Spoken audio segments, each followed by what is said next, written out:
الرحمن الرحیم۔ تبرستان کا حکمران ایک ظالم بادشاہ تھا۔ شہر کی دوشیزہ لڑکیوں کی آبرو ریزی کرتا تھا۔ ایک مرتبہ ایک بڑھیا حضرت شیخ ابو قصاب سعد رحمۃ اللہ علیہ کی خدمت میں گریہ وزاری کرتی ہوئی آئی اور فریاد کی کہ حضور میری دستگیری فرمائیں۔ بادشاہ نے مجھے کہلوایا ہے کہ آج وہ میری بیٹی کی عزت لوٹنے والا ہے۔ یہ منحوس خبر سن کر آپ کی خدمت میں بھاگی آئی ہوں کہ شاید آپ کی دعا سے اس بلا کو ٹالا جا سکے۔ شیخ ابو قصاب سعد رحمۃ اللہ علیہ نے ضعیفہ کی بات سن کر چند ثانیے کے لیے سر جھکائے رکھا۔ اس کے بعد سر بلند کر کے فرمایا، بوڑھی ماں، زندوں کے اندر تو ایسا کوئی مستجاب الدعوات نہیں رہا۔ تو فلاں قبرستان جا، وہاں تجھے ایسا شخص ملے گا، وہ تیری حاجت پوری کرے گا۔ ضعیفہ قبرستان میں پہنچی تو وہاں ایک شکیل و رعنا خوشباش نوجوان سے اس کی ملاقات ہوئی، جس کے لباس سے خوشبوؤں کے فوارے ابل رہے تھے۔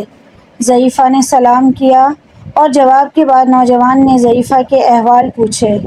اس نے سارا ماجرا کہہ سنایا۔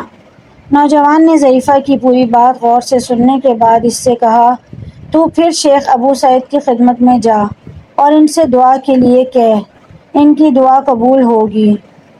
ضعیفہ نے جھنجھلا کر کہا، عجیب بات ہے، زندہ مجھے مردوں کے پاس بھیجتا ہے اور مردہ مجھے پھر زندہ کے پاس لوٹاتا ہے، اور میری حاجت روائی کوئی نہیں کرتا۔ بھلا اب میں کہاں جاؤں؟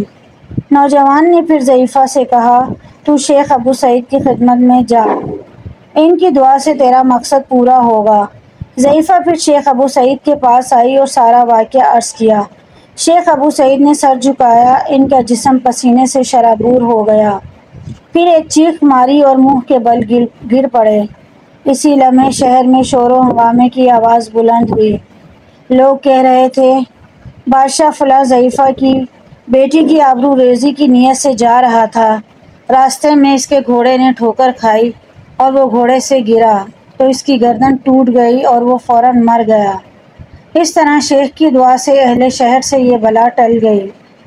بعد میں لوگوں نے شیخ سے دریافت کیا کہ آپ نے ضعیفہ کو قبرستان کیوں بھیجا اور پہلے ہی آپ نے دعا کیوں نہ فرما دی؟ شیخ نے کہا، میں اس چیز کو ناپسند کرتا ہوں کہ میری دعا سے وہ ہلاک ہو، اس لیے میں نے بڑھیا کو خضر علیہ السلام کے پاس بھیجا۔ انہوں نے اسے پھر میرے پاس بھیجا کہ ایسے پلید انسان کے لیے بد دعا کرنا جائز ہے۔ مزید ایسی ویڈیوز کے لیے چینل کو ضرور سبسکرائب کریں۔ ویڈیو پسند آئے تو لائک، شیئر، کمنٹ ضرور کیجیے۔